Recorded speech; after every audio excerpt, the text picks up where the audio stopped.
আচমকাই চলে গেলেন আমাদের পরম শহীদ 7 অ্যাওয়েক নিউজ নেটওয়ার্কের বিনোদন বিভাগের ভারপ্রাপ্ত সাংবাদিক অসীম মজুমদার। সাংবাদিক হিসেবে তার পথ চলা শুরু হয়েছিল 70-এর দশকেই। সেই দীর্ঘ পথ অতিক্রম করে আমাদের চ্যানেলের জন্মলগ্ন থেকেই অসীমবাবু ছিলেন আমাদের সাথে। মুক্তকণ্ঠ অনুষ্ঠানের প্রযোজক হিসেবে দর্শকদের উপহার দিয়েছেন বহু মনোমুগ্ধকর অনুষ্ঠান। বিশেষ করে করোনা অতিমারী সময় অকুতোভয় অসীম মজুমদার সব সময় সাংবাদিক হিসেবে পাশে ছিলেন দর্শকদের। তার এই অকাল প্রয়াণ শূন্য করে দিয়ে গেল 7 অ্যাওয়েক নিউজ নেটওয়ার্কের একটি গুরুত্বপূর্ণ পদই নয়, শূন্য হয়ে গেল সৎ সাংবাদিকতার একটি উদাহরণও। জয় হিন্দ। নমস্কার, 7 অ্যাওয়েক নিউজ নেটওয়ার্কে স্বাগত। রাতের অন্ধকারে শতাব্দী প্রাচীন ঐতিহ্যবাহী রাজামলি শিব মন্দিরে দুঃসাহসিক চুরি। এই ঘটনায় ব্যাপক উত্তেজনা মালদার চাঁচল 1 নম্বর ব্লকের অন্তর্গত হাতিন্দা শিব মন্দির এলাকায়। ভাঙা হলো মন্দিরে থাকা হনুমানজির মূর্তি। অভিযোগ, মন্দির চত্বরের বাইরে রাস্তায় নেই আলোর ব্যবস্থা, থাকে না পুলিশি প্রহরা। সেই সুযোগকে কাজে লাগিয়ে এদিন মন্দির প্রাঙ্গণে তাণ্ডব চালাতে সক্ষম হয় দুষ্কৃতীরা, এমনটাই মনে করছেন স্থানীয়দের একাংশ। জানিয়ে রাখি, এই শিব মন্দিরে শিবরাত্রির পূর্ণ লগ্নে জেলা এবং পার্শ্ববর্তী বিহারে হাজার হাজার পুণ্যার্থীর সমাগম হয়। ঐতিহ্যবাহী শিব মন্দিরের নিরাপত্তায় কেন উদাসীন প্রশাসন, প্রশ্ন তুলছেন এলাকাবাসী। দ্রুত দুষ্কৃতীদের গ্রেপ্তারির দাবি উঠছে। রেশন দুর্নীতিকাণ্ডের তদন্তে শিরোনামে জায়গা করে নিয়েছে সন্দেশখালী।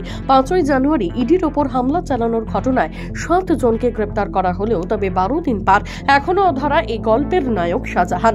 তৃণমূল নেতার হদিশ পেতে এবার তার পরিচিতদের গতিবিধির ওপর নজরদারি চালানো শুরু করল প্রশাসন। কলকাতা হাইকোর্টের বিচারপতি জয় সেনগুপ্তের নির্দেশ মেনে সন্দেশখালীর তৃণমূল নেতা শেখ শাহজাহান শেখের বাড়িতে বসানো হলো সিসিটিভি। তৃণমূল নেতার বাড়িতে কাদের আনাগোনা রয়েছে, কারা আসছেন এবং কারা যাচ্ছেন, সবার গতিবিধির ওপর নজর রাখার জন্য সিসিটিভি ক্যামেরা ইনস্টল করার নির্দেশ দেওয়া হয়। সূত্রের খবর, মোট 3টি সিসিটিভি ক্যামেরা লাগানো হয়েছে। তাছাড়া সরবেরিয়া বাজারেও সিসিটিভি ক্যামেরা বসেছে। সব মিলিয়ে মোট 10টি সিসিটিভি ক্যামেরা লাগানো হয়েছে বলে খবর। নতুন করে উত্তর পশ্চিম ভারতে পশ্চিমী ঝঞ্ঝার জেরে ঝাড়খণ্ডের ওপর সৃষ্টি হয়েছে একটি ঘূর্ণাবর্ত। আরেকটি ঘূর্ণাবর্ত রয়েছে দক্ষিণ পশ্চিম বঙ্গোপসাগরে। শ্রীলঙ্কার উপকূলের কাছেও রয়েছে একটি ঘূর্ণাবর্ত। এই ত্রিফলার প্রভাবে আজ ও কাল রাজ্যে বৃষ্টির পূর্বাভাস জারি করেছে আলিপুর আবহাওয়া দপ্তর। উত্তর 24 পরগনা, দক্ষিণ 24 পরগনা, পূর্ব মেদিনীপুর, পশ্চিম মেদিনীপুর, হাওড়া, কলকাতা, হুগলি, পুরুলিয়া, ঝাড়গ্রাম, বাঁকুড়া, বীরভূম, পূর্ব বর্ধমান, পশ্চিম বর্ধমান, মুর্শিদাবাদ এবং নদিয়া জেলার কয়েকটি এলাকায় হালকা থেকে মাঝারি বৃষ্টিপাতের সম্ভাবনা রয়েছে। বৃষ্টিতে ভিজতে পারে উত্তরবঙ্গের জেলাগুলি। বুধবার থেকে দার্জিলিং, কালিম্পং, জলপাইগুড়ি, আলিপুরদুয়ার, কোচবিহার, উত্তর দিনাজপুর, দক্ষিণ দিনাজপুর এবং মালদহ জেলার কয়েকটি এলাকায় হালকা বৃষ্টি হতে পারে। বলা যেতে পারে বছরের শুরুতে ঠান্ডায় জবুথবু দক্ষিণবঙ্গ।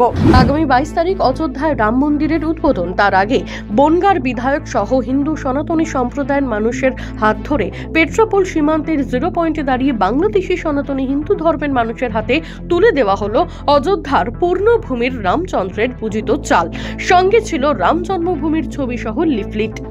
পাশাপাশি প্রধানমন্ত্রীর বার্তা অনুযায়ী আগামী 22 তারিখ বাংলাদেশের হিন্দু সনাতনী ধর্মের সকলের বাড়িতে প্রদীপ জ্বালানোর আমন্ত্রণ জানানো হয়। এদেশের কর্মসূচিতে উপস্থিত ছিলেন দুদেশের সীমান্তরক্ষী বাহিনীর জওয়ানেরা। রাম জন্মভূমি অক্ষত চাল হাতে পেয়ে খুশি বাংলাদেশের হিন্দু সনাতনী ধর্মের মানুষেরাও। সারা রাত নিখোঁজ থাকার পর সকালে পুকুর থেকে এক ব্যক্তির দেহ উদ্ধারের ঘটনায় তীব্র চাঞ্চল্য ছড়ালো কোচবিহারের সাগরদিঘিতে। বছর 46-এর মৃত ব্যক্তির নাম সঞ্জীব কুমার দেব। তিনি কোচবিহারের নাটাবাড়ি বিধানসভা কেন্দ্রের বলরামপুরের বাসিন্দা। পরিবার সূত্রে জানা গেছে, পেশায় ব্যবসায়ী সঞ্জীব কুমার দেব কর্মসূত্রে কোচবিহারে ভাড়া থাকতেন। মঙ্গলবার রাত থেকে বারংবার ফোন করা হলেও ফোন বন্ধ ছিল তার। উদ্বিগ্ন পরিবারের লোকজন আজ সকালে তুফানগঞ্জ থানায় মিসিং ডায়েরি করতে গেলে সেখান থেকেই খবর পেয়ে ছুটে যান কোচবিহারের সাগরদিঘিতে। জানা গেছে, সকালে সাগরদিঘিতে দেহ ভেসে ওঠায় স্থানীয় বাসিন্দারাই প্রথমে দেখতে পান। খবর দেওয়া হয় কোতোয়ালি থানায়। পুলিশ এসে দেহ উদ্ধার করে কোচবিহারের MJN মেডিকেল কলেজ হাসপাতালে নিয়ে গেলে চিকিৎসক স্থানীয় লোকেরা মৃত বলে ঘোষণা করেন। রাত 2টোর সময় কিভাবে সাগরদিঘিতে হেন ঘটনা ঘটলো তা নিয়ে যথেষ্ট সন্দিহান মৃতের পরিবারের লোকজন। মৃতদেহটি ময়না তদন্তে পাঠিয়ে ঘটনার তদন্ত শুরু করেছে কোতোয়ালি থানার পুলিশ।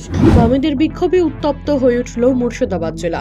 এদিন মুর্শিদাবাদ জেলা কমিটির পক্ষ থেকে বহরমপুরে 10 দফার দাবি আদায়ের লক্ষ্যে আইন অমান্য আন্দোলনে নেমেছিলেন সারা ভারত ক্ষেত মজুর ইউনিয়নের সদস্যরা।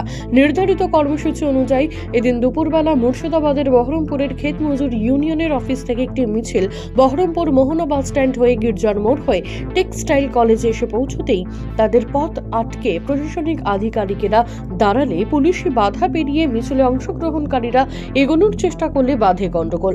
কিছুক্ষণ ধস্তাধস্তির পর সেখানে দাঁড়িয়ে সভা করেন তারা। অবশেষে ক্ষেত মজুর ইউনিয়নের পক্ষ থেকে কয়েকজন প্রতিনিধি দল 10 দফা দাবি নিয়ে একটি স্মারকলিপি জেলা শাসকের কাছে জমা দেন।